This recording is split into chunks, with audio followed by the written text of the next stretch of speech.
Hello everyone, my dream palette চ্যানেলে তোমাদের সবাইকে অনেক স্বাগত। কেমন আছো তোমরা? আশা করছি ভালো আছো, আমরাও অনেক ভালো আছি।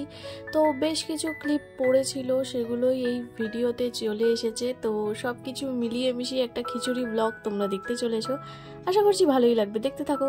এখন হচ্ছে আমি ঘুম থেকে উঠে পড়েছি, আর আমার চোখ মুখ দেখেই তোমরা বুঝতে পারছো যে আমি ঘুমিয়ে পড়েছিলাম। এই একটু আগে ঘুম থেকে উঠলাম। কেন? সবার টিফিন হয়ে গেছে, এবার আমি টিফিন করবো সবার শেষে, কারণ আমার একটু লেট হয়ে গেছে। তো দিদিও ঘুমিয়েছিল, ও আমার আগে উঠে পড়েছে। যাই হোক, বলিস কি? তো টিফিনে আছে হলো আজকে তোমাদের লাঞ্চে শেয়ার করেছিলাম যে আমাদের পান্তা হয়েছে, তো সেহেতু আমাদের চপ আর ফুরুলি আনানো হয়েছিল। তো আমাদের কিছু বেঁচে ছিল, তো সেহেতু আমরা ওই চপ ফুরুলি দিয়ে এখন একটু টিফিন করে নেবো হালকা করে। তো তার সাথে একটু গরম গরম চাটা একদম পুরো জমে যাবে। শীতকালে তো এগুলো বানতে হয়, তাই না? গরম গরম চা, তার সাথে চপ।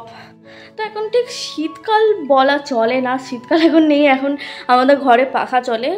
কি বলবো তোমাদের, এখন আমাদের ঘরে বাড়িতে পাখা চলছে। বলেন কি? চলো তোমরা দেখতে থাকো। সো গাইজ, এখন আমি স্নান টান করে একদম ফ্রেশ হয়ে গেছি। তো এখন আমি একটু স্কিন কেয়ার করবো, তারপরে জামা কাপড় শুকোতে দেবো। তো চলো আগে স্কিন কেয়ারটা করে নিই, তারপর তোমাদের সাথে জামা কাপড় যখন শুকোতে দেবো তখন দেখা করছি, দেখতে থাকো।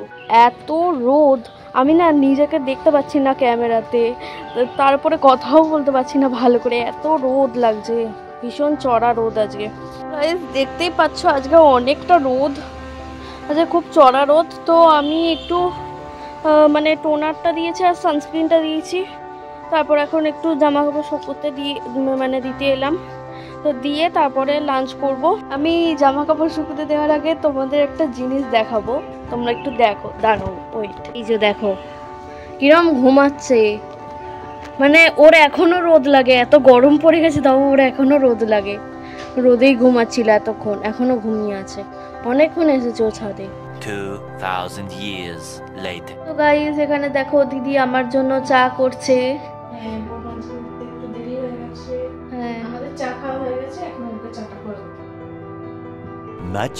Much later. আমরা কম্পিউটার থেকে অনেকক্ষণ আগেই চলে এসেছি, বাট এসে আর কোনো ক্লিপ তুলিনি। তো Control. কি বলবো, আমি যখনই কোনো কথা বলতে যাই তখনই কোনো না কোনো গাড়ি তো ঠিকই যাবেই। তো যাই হোক, আমি ভাবছি এখন একটু ঝুল ছাড়বো, অনেকদিন ধরে ঝুলটা ঝাড়া হয়নি, তো ভাবছি এখন একটু ঝুলটা ছেড়ে নেবো। আর এই ঘরে মোটামুটি ঝুল হয় প্রায়। তো চলো এখন আমি একটু ঝুলটা ঝেড়ে নিই, তারপরে তোমাদের সাথে দেখা করছি, তোমরা দেখতে থাকো ব্লগটা। আর আমার আর দিদি তো প্রচণ্ডই খিদে পেয়ে গেছে, তো দিদি এখন গেছে হচ্ছে নিচে ম্যাগি বানাতে। তো ঠিক আছে, আমি ঝুলটা ছাড়ি, ততক্ষণ তোমরা দেখতে থাকো ব্লগটা। আশা করি তোমাদের এই ব্লগটা দেখতে খুব খুব ভালো লাগবে। তো চলো তোমরা দেখতে থাকো। তো তোমাদের একটা ছোট্ট কথা শেয়ার করি, ছোটবেলার, না বলতে পারছি না। তো যখন আমি খুব ছোট ছিলাম, তখন হয়তো আমি ক্লাস 4-5 এরকম পড়ি। তো তখন ধরো বাবা কিছু বললো যে এটা নিচে থেকে একটু নিয়ে আয়, তো আমি সঙ্গে সঙ্গে ছুটে ছুটে নিয়ে সঙ্গে সঙ্গে বাবার কাছে এনে দিতাম। বা মা ধরো কিছু বললো যে আমি আনতে ভুলে গেছি, তো আমি সঙ্গে সঙ্গে ছুটে ছুটে নিয়ে আর উপরে চলে আসতাম।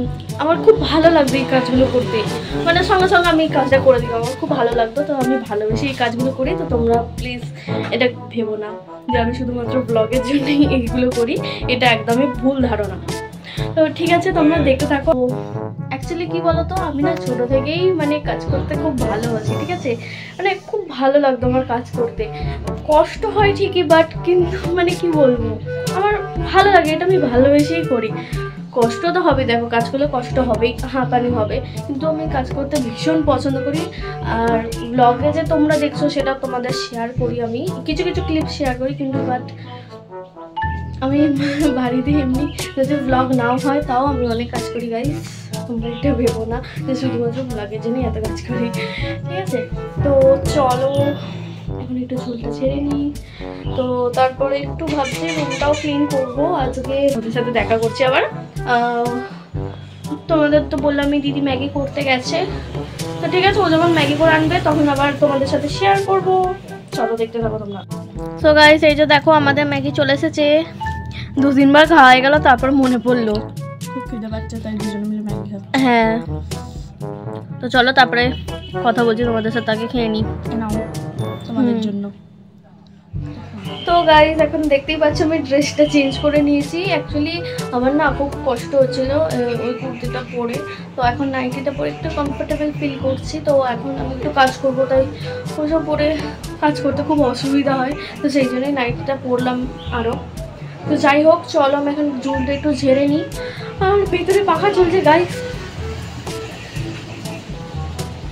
গাইজ, ভেতরে পাখা চলছে, বুঝতেই পারছো তোমরা, সাউন্ড শুনতে পাচ্ছ। আর অ্যাকচুয়ালি এত গরম পড়ে গেছে এখন কি বলবো। আর তোমরা দেখলেই যে কম্পিউটারে আমি সোয়েটার পরে গেছিলাম, বাট আমার এত গরম হচ্ছিল আর ভাবছিলাম যে কেন আমি সোয়েটারটা পরলাম, কেন আমি সোয়েটারটা পরে গেলাম। আমি খালি মাথা চাপড়াচ্ছিলাম যে কেন আমি সোয়েটারটা পরে গেলাম। তো ঠিক আছে, যাই হোক তোমরা দেখতে থাকো ব্লগটা, আশা করি ভালো লাগবে তোমাদের। সো গাইস আমার সব কাজ কমপ্লিট হয়ে গেছে। আজকেও একটু রুমটা ক্লিন করে নিলাম হালকা করে। তো দিদি ততক্ষণে স্নান হয়ে গেছিলো, এবার আমি স্নান করতে যাব। তো ঠিক আছে, তোমাদের তো বললাম এই ভ্লগে যত পুরনো ক্লিপ ছিল পড়েছিল কোথাও ইউজ করা হয়নি সেগুলোই আছে। তো একটা পার্সেল এসেছিল, সেই ক্লিপটাও এখানে অ্যাড করে দিলাম, অনেক দিন আগে এসেছিল। তো এখানে আছে হলো গোপাল ঠাকুরের জন্য একটা দোলনা। তো চলো দেখতে থাকো সেটা কেমন এসেছে, তোমাদেরও দেখাচ্ছি।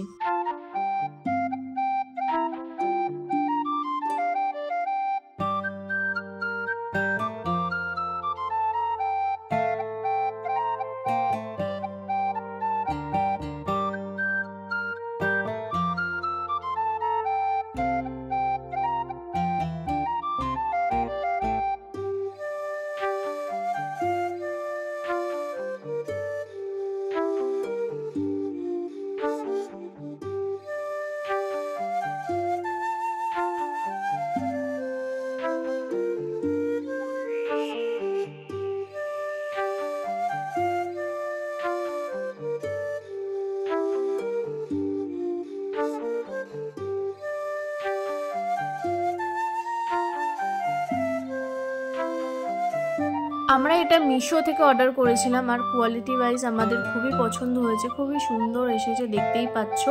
তো এটাকে আমি আউট অফ 10 রেটিং দেব 7। তো তোমাদের কেমন লাগলো এটা জানিও, আর তোমরা যদি পারচেস করতে চাও তাহলে সেটাও কমেন্টে জানিও। তো আমাদের ডিনারে ছিল কড়াইশুঁটি, কচুরি আর আলুর দম দেখতেই পাচ্ছ, সাথে আছে হলো মিষ্টি। আজকের এই খিচুড়ি ব্লগটা এই পর্যন্তই, আশা করছি তোমাদের একটু হলেও ভালো লেগেছে। তো আবার দেখা হবে পরের একটা ভিডিওতে, ততক্ষণ সবাই খুব ভালো থেকো, সুস্থ থেকো, টাটা সবাইকে।